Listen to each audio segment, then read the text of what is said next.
안녕하세요. 재테크 메이트입니다. 연금을 투자하다 보면 모아가는 것도 중요하지만 향후 어떻게 인출을 하느냐에 따라서 내가 내야 될 세금 규모가 2배 이상 차이가 날 수도 있습니다. 연금 계좌에서 투자를 시작한 것 자체가 절세 효과를 극대화하기 위함인데 절세와 관련된 제도를 잘 이해하고 있어야만 진짜 제대로 된 절세 효과를 볼 수 있습니다. 저 역시 그러한 차원에서 연금 인출과 관련된 다양한 절세 방법을 공부하고 있지만 오늘은 또 새로운 사실 한 가지를 알게 되어 관련 내용을 여러분들께 공유를 드려보겠습니다. 지금 보시는 테이블은 이제 어느 정도 눈에 익으신 분들이 많이 있으실 겁니다. 연금은 입금이 된 금액별로 과세 재원이 결정되고 여기서 정해진 순서에 따라서만 인출을 할 수 있습니다. 오늘은 그 중에서도 인출 2순위인 퇴직금, 원금, 재원 B를 활용하는 방법에 대해서 다뤄보도록 하겠습니다. 그동안 제가 올렸던 영상을 통해 절세 효과를 극대화하기 위해서는 개인 연금 계좌 4개 이상이 필요하다고 말씀을 드렸습니다. 세액공제용 계좌인 연접펀 1번과 IRP 1번을 통해 재원 C와 재원 D를 인출하면서 사적 연금한도 1,500만 원만큼만 인출하면서 연금소득세 5.5%만 납부하고 그 이상 필요한 금액은 재원 B와 재원 A를 통해서 인출 금액을 키우는 방법인데 오늘은 앞서 말씀드린 대로 재원 B를 활용하는 방법 중 추가로 알게 된 사항을 공유 드리겠습니다.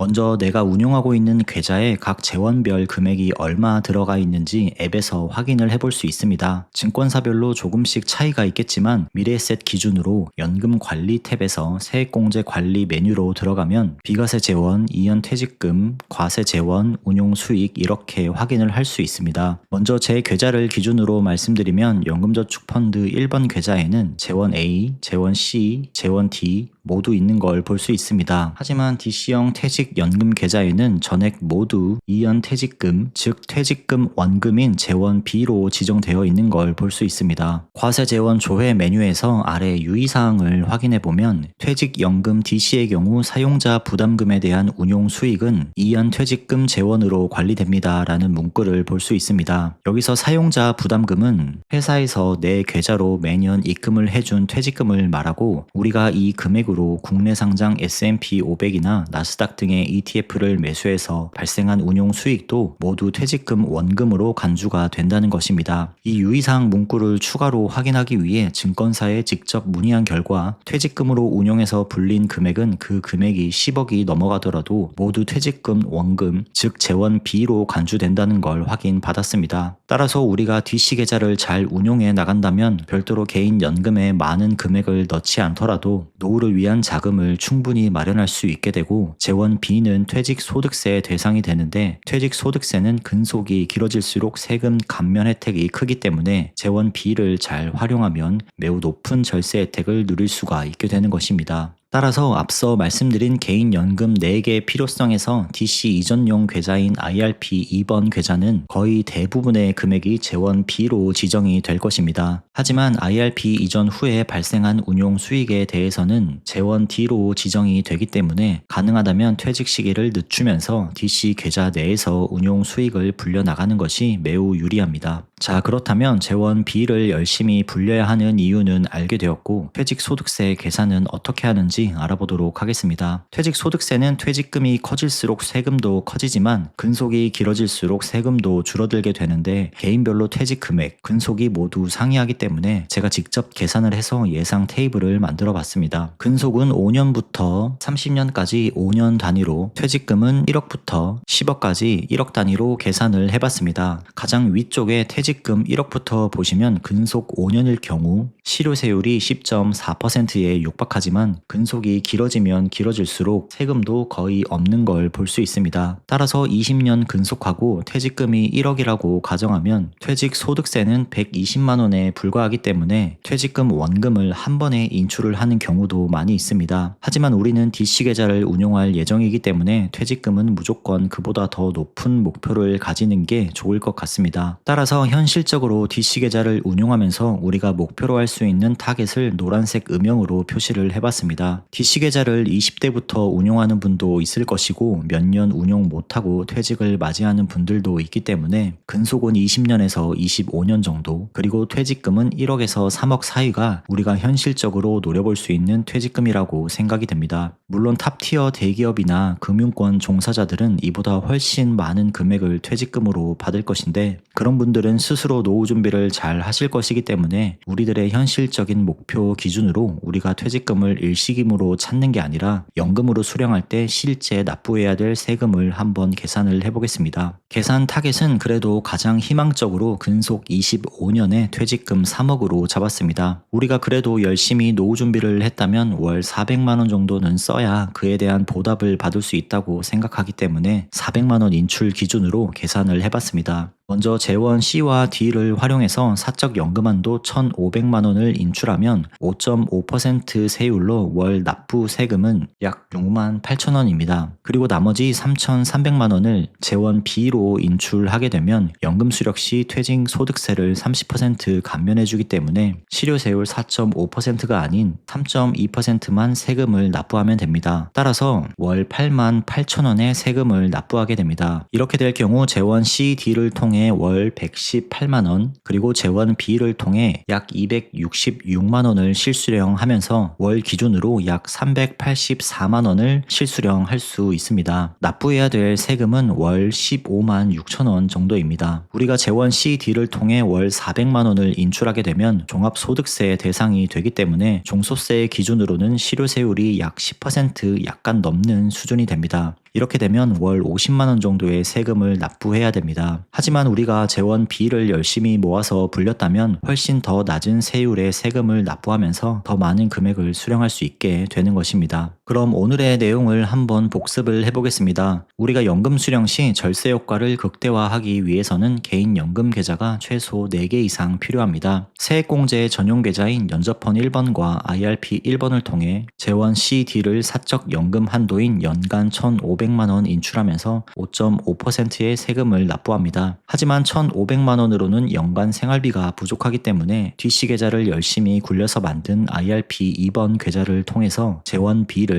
퇴직 소득세에서 30% 감면된 세금만 납부하며 실수령 금액을 키울 수 있고, 퇴직금 원금인 재원 B의 금액이 적다면 재원 A를 통해서 추가로 인출 금액을 키워나갈 수도 있습니다. 오늘은 퇴직금 원금인 재원 B를 키워야 하는 이유와 열심히 키웠다면 어떻게 활용하는지에 대해 알아봤습니다. 마지막으로 통계청에서 발표한 퇴직연금 통계와 몇 가지 기사를 살펴보면서 우리가 퇴직금 원금을 키우지 못하는 이유에 대해서 알아보고 영상을 마무리하도록 하겠습니다. 통계청이 지난주에 23년도 퇴직연금 통계를 발표했습니다. 여기서 고무적인 내용은 퇴직금의 적립 금액이 매년 상승하고 있고 DC형 계좌의 증가세가 DB보다 높다는 점이었습니다. 하지만 DC 계좌를 차지하고 있는 상품을 살펴보면 68.2%가 원리금 보장형 상품으로 구성되어 있어 DC를 운용하면서도 사실상 DB와 비슷하게 상품을 구성해 두고 있는 점이 아쉬웠습니다. 그래도 제 채널을 시청하시는 분들이라면 실적 배당형이라고 불리는 국내 상장 미국 ETF로 모두 채워져 있길 바랍니다. 또한 22년도 대비 23년도에 퇴직금 중도 인출자가 28.1%나 증가를 했습니다. 가뜩이나 우리나라는 자산 비중에서 부동산이 차지하는 비중이 높은데 최후의 보루인 퇴직금까지 중도 인출을 했고 그 목적의 약 80%가 부동산과 관련된 이유인 것도 아쉬운 점이었습니다. 또한 우리가 퇴직금을 키우지 못하는 가장 큰 이유 중 하나가 바로 잦은 이직입니다. 지난 8월에 미래에셋 투자와 연금센터가 도시거주 50대 직장인 1000명을 대상으로 조사한 결과를 살펴보면 이직 경험자의 약 44%가 그동안 받았던 퇴직금을 이미 모두 사용했다고 밝혔습니다. 우리나라 전체 퇴직금 평균 수령액이 1억 8천인데 이직 경험자들의 예상 퇴직금은 9,200만 원으로 절반 정도 수준에 불과했습니다. 또한 실제로 이직 횟수가 많으면 많을수록 예상 퇴직금이 줄어드는 걸 볼 수 있습니다. 저 역시 주변 지인들 사례를 살펴보면 2, 3년 정도 일하고 퇴사나 이직을 하게 될 때 퇴직금을 받으면 보통 몇백만 원 수준이 되는데 이 금액이 딱 해외여행 가기에 적당한 금액입니다. 2, 3년 열심히 일한 자신에게 주는 선물이라며 퇴직금으로 해외여행을 다녀오는 사람들이 매우 많은데 해외여행을 가지 말라는 건 아니지만 여행은 내가 평소에 모은 돈으로 가는 게 좋겠다라는 생각을 하게 됩니다. 지금은 소액으로 느껴지는 이 퇴직금들을 IRP에서 잘 굴려나간다면 노후에 든든한 자산이 된다는 점도 많은 분들께서 잘 알고 계시면 좋을 것 같습니다. 저는 앞으로도 개인 연금 계좌뿐만 아니라 DC형 퇴직연금 역시 꾸준하게 적립을 해 나가서 예상 퇴직금 등급표에서 극상위인 3억 이상을 달성하는 모습을 보여줄 수 있도록 노력하겠습니다.